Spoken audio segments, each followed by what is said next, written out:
Hello, Ogre 27 Kane here today with a quick review of one of my surprise favorites from this generation.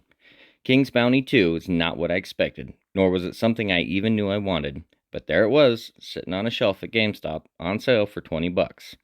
I knew nothing of the series, nor of the game, but something in my gut said, buy it. I'm glad I did, because what I got out of this was worth full price to me. Anyways, let me break down why I think it's worth your money, and your time. The story is pretty bare bones with just enough drive to encourage you forward. However, it does pick up, and it does its best to make the story inclusive of the world and its characters.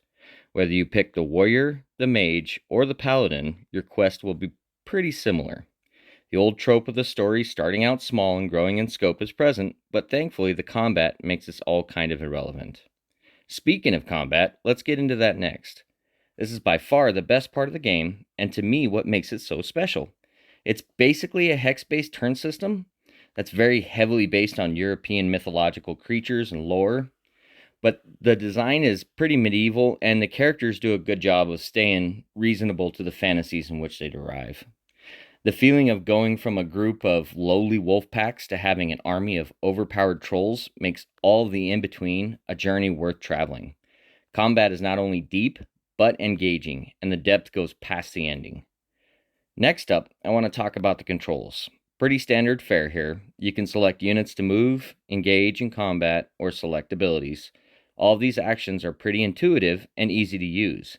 Being turn-based, you never feel rushed or the bite of clunky controls. Honestly, it's pretty hard to mess these up in this kind of game. The hints and tutorial section do pretty well too at giving you all the information you need to get going. The graphics are up next. They are decent enough on this little screen, but when you blow it up on a 50-inch TV, you can see where cuts were definitely made. Likely for performance, there's popping in the world, character movements, and frame rate don't always match up with their audio. But this is not really an issue for me. If you're solely about graphics, I recommend this on PC. I will say, though, that I love the artistic style, and I think all the character and creature models are well done. I especially love the dragons. Not only do they look great, but their movement and attack animations give you an awesome sense of power. So, I guess in conclusion, I definitely recommend this game. Yes, the characters are stiff and the story is boring, but if you love strategy RPGs, then this is a game not to sleep on.